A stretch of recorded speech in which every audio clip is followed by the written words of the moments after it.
Welcome to the official press conference, the pre-event press conference for the Boost Mobile WSX Grand Final here at Marvel. We are going to run the press conference this morning in two blocks. Firstly, WSX. There'll be some general questions from me and then a chance for those of you on the floor to ask some questions as well. We'll do a quick bat and change. SX2 will follow. You'll also get a chance to do some questions there. And to anyone that we don't get to, don't worry. You can do some one-on-ones throughout the course of the day. Firstly, our four people taking part in our four riders and our boss from SXG Global taking part in part one of our press conference. Firstly, from Rickware Racing, we welcome Joey Savatgy, everybody. Thank you for being here. Progressive Motorsports Group, Ken Roczen is with us. Firepower Honda, Dean Wilson is here, and Adam Bailey, as I said, representing SXG Global. Can we kickstart with all of you? I mean, from a rider's point of view, magnificent floor space here at Marvel. It makes for a long kind of Supercross track. What are your thoughts, your first impressions? Open to anyone? Hello? Yep, there we go. Sorry, let me move this closer. No, I actually checked the track out yesterday a little bit, had some media stuff to do, and man, it's such a big stadium and a massive floor plan. It's one of the biggest floor plans I think I race on, you know. So yeah, the track looks really good, and yeah, I'm looking forward to it. You know, hopefully there's some good passing out there and or passing opportunities, and yeah, but no, it looks good. Look forward to it. I get to get a full day on it today because I'm racing the Oz Supercross. So, but no, it'll be good. Look forward to it. Joey, Ken, some thoughts. What do you think? Yeah, I mean, with Dean, it's a much bigger floor plan than a couple weeks ago, so I'm just excited to kind of be able to spread our wings a little bit per se and kind of get up to speed. Obviously, last year I thought floor plan layout, everything was good. It's definitely more of American style Supercross. So yeah, I think it'll be good. Yeah, I'm with those guys. It's a massive floor plan. I've been looking forward to this race the whole time. I had a great time here last year, and it looks like we have I haven't quite seen that much yet of the track, like layout-wise and stuff, but it looks like some different dirt. But overall, I'm excited actually to see Australian Championship go on today and watch those guys race, and I think that helps us out a little bit too, and get the practice on during the night show. So it's I'm all for it. Just before I come to Adam on the work that's gone into this, an open question again to the three of you. From what you've observed so far, is there a section that you feel will be the most important to get right? And which is that? I haven't seen any of it, but I'm going to assume starts are probably going to be pretty important. Probably not as important as a couple weeks ago was, but I think as always, you know, if you can get off the gate and put yourself up front, you avoid, for the most part, you avoid a lot of carnage and chaos. But yeah, I mean, I'm sure the whoops will be important as always, but I would say if you put yourself in position off the gate, I think everything else will kind of hopefully come to you. Pause. Yeah, I think Joey pretty much said it. Hopefully they have some decent sized whoops. Hopefully they're good skimmers. I think that's a good separation, good passing point. Yeah, the Abu Dhabi whoops were actually kind of decent. It funneled back into the one line. So yeah, obviously the start's going to be important. And they're not the longest races, so it's just important to sprint right away and yeah, try and get away. So that's what makes these races interesting. It can kind of be anyone's race depending on some circumstances, so it makes it interesting. Adam, can I come to you? How special to host the final event here, a city that's close to your heart, a city that's always supported Supercross. Tell us about things so far.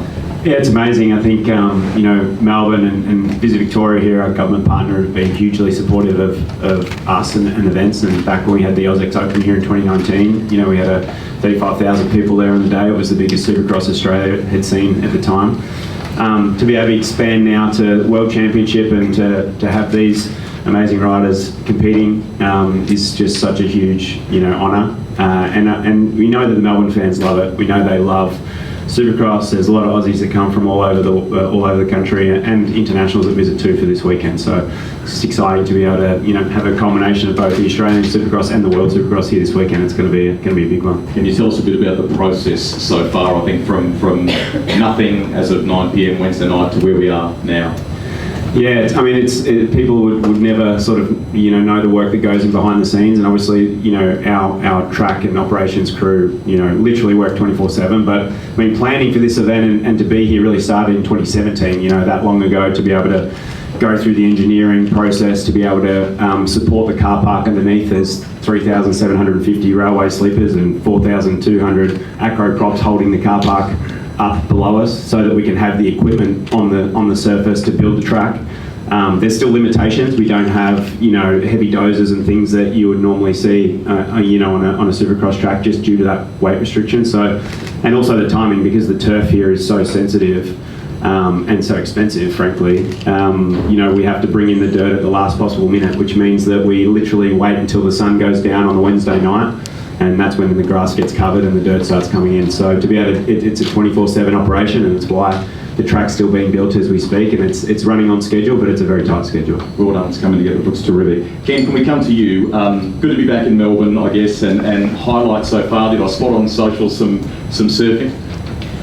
Yeah, that's one of my favorite parts. That's why I love coming here. I mean, any of the activities that we do at WSX is always fun leading up to the races, and then especially coming here, going on the helicopter tour, seeing the town or the city from above was amazing. So many cool buildings, and the ocean is right there, and I've had a really good time so far. And WSX, they take care of their athletes, and that makes it a lot more enjoyable than just coming in and just racing. So you come in second place, just 5 points behind Joey. Can you turn it around and win this WSX championship? I mean, that's the plan. Obviously, it's just a few points behind, right? Like, it's not the end of the world, and it's like what Dean said earlier. It can be anybody's race. The races are really short and intense, so if you don't get off the gate, great. It makes it a lot harder. But yeah, just a few points, and I do have to say though, like, obviously I lost the points lead in Abu Dhabi, and I was a little bit frustrated, and then a couple of days later, I texted my team manager, and I'm like, you know what? The struggle of that weekend also made it kind of fun, I guess. You know what I mean? Like, I look back and definitely saw the positives and things. And coming here, I'm all positive. I've been feeling really good. Obviously, it's been a lot of travel, but at the same time, I'm ready to race and ready to give it my all, and hopefully win back-to-back championships. I don't think I've ever really won a championship back-to-back, so that's for sure my goal. A lot of talk in the wake of Abu Dhabi about the intensity of the racing, some of the style of the racing. Do you just run your own race this weekend and not worry about what others may or may not do? Well, there's a fine line. When you're hunting, it's not like you can, I have to strategically plan out the race as I go. So, yeah, it's. I think fitness is.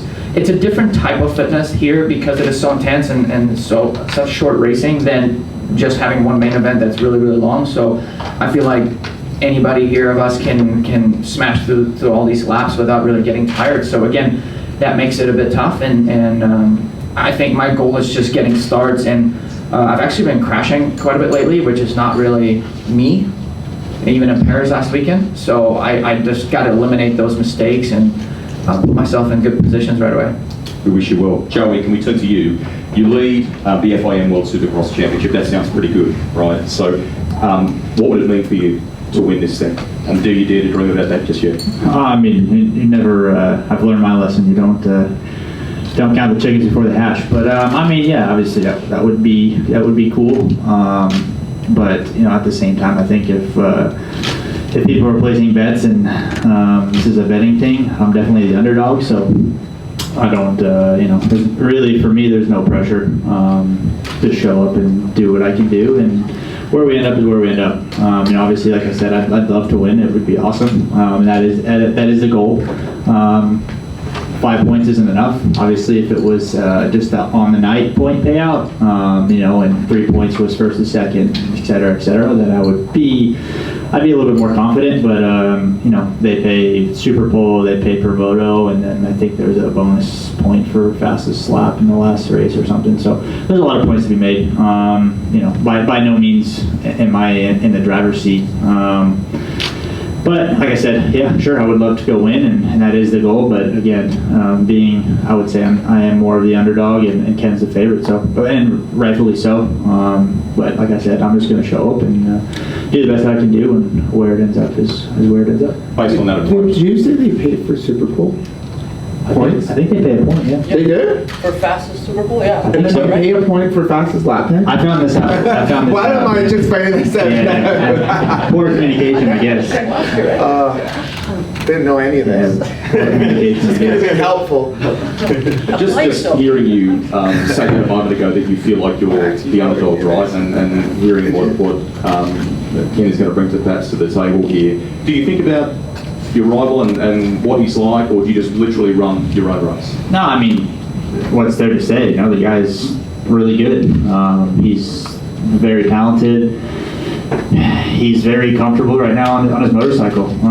There's not a lot to take away from that. Obviously, I don't think it's going to be far-fetched to try to beat Ken just straight up on speed. I think I'm very aware of that. I try to keep my expectations real, and yeah, I mean, like I said, get good starts. It can be, anything can happen. I think we saw last year, you know, with Ken getting a flat, and then the third moto shenanigans.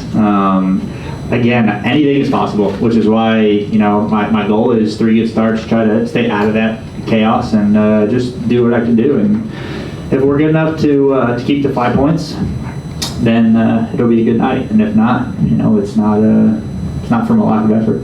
We talked about the on-track beef before. Does that, you know, are you anticipating that will continue? Is it a clean slate here? What do you think? I don't know, but maybe from a fan perspective, hopefully people are still, or some riders are still a little fired up. I think it'll make for a good show. Like I said, for me, you know, knowing that the chances of me beating Ken straight up on speed is not in my favor, I think just let the carnage, let it carry on. I'm here for it. Can we keep that flavour going, Dean? Does it linger after Abu Dhabi for you? Are you just like eyes forward? What are your thoughts on it? No, I'm pretty, this weekend I'm just, it's like another race for me. No, have no hard feelings or nothing, so I'm excited for it. It'll be good. You're obviously in you know, career best form at the moment, but you have a double header on your hands this weekend. How do you approach that, the pros and cons of that, and so on?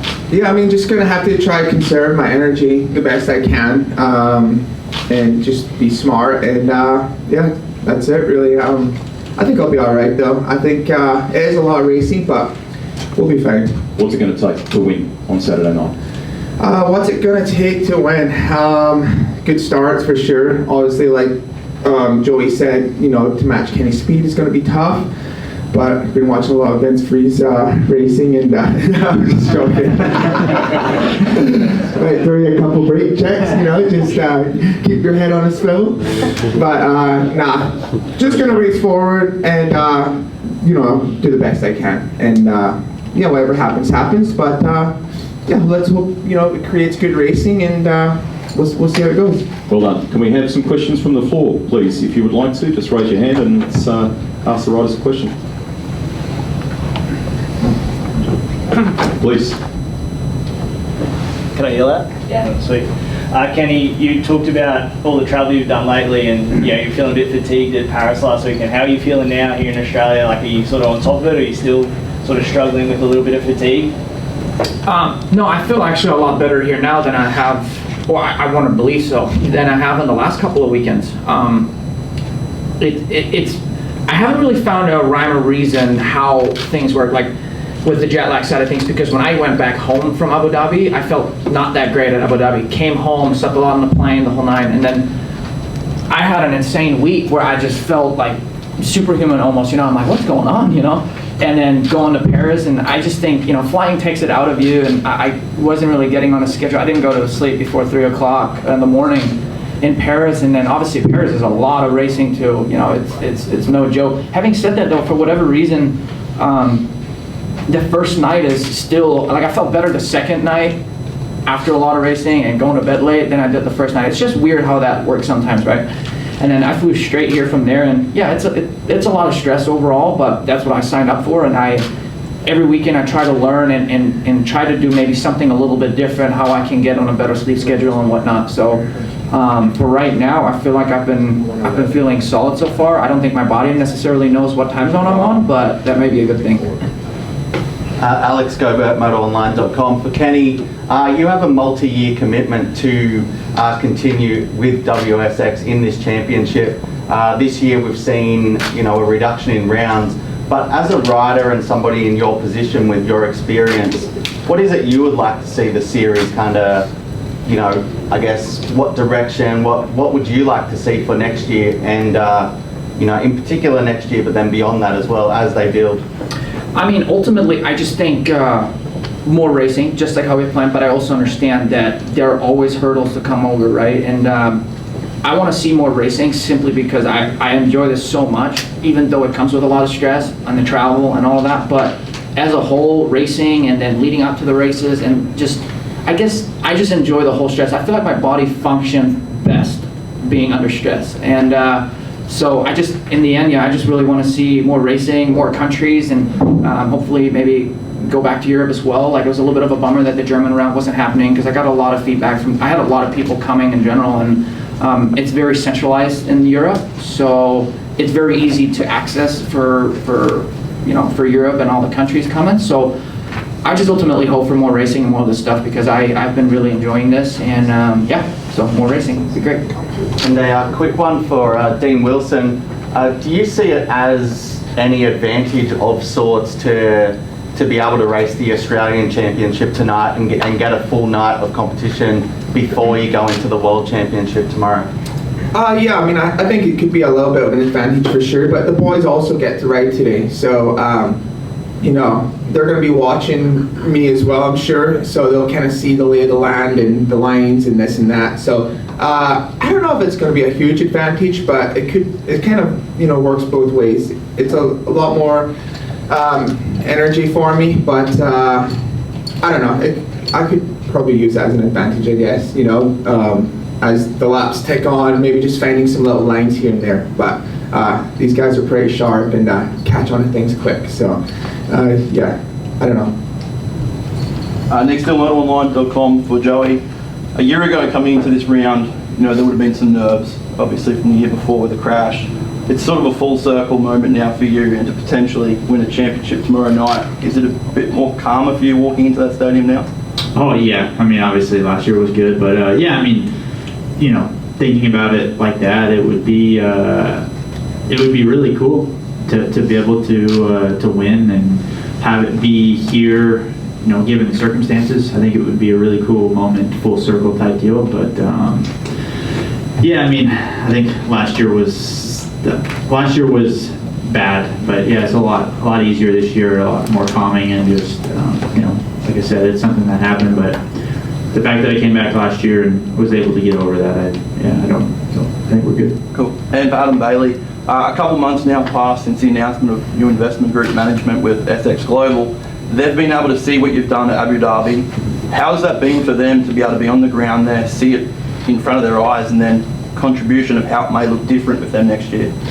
It's been awesome. I mean, so Kirill and Juan came to Abu Dhabi as with the whole board, and they were blown away. They'd never been to a Supercross before. The crowd reaction was insane. For people that were there, whilst it was a smaller venue than what traditionally Supercross is, we had 7,000 people there that had never seen anything like it before. I mean, they were yelling and screaming from the first sighting lap, which was just like awesome, because we didn't know what we're in for, and they didn't know either.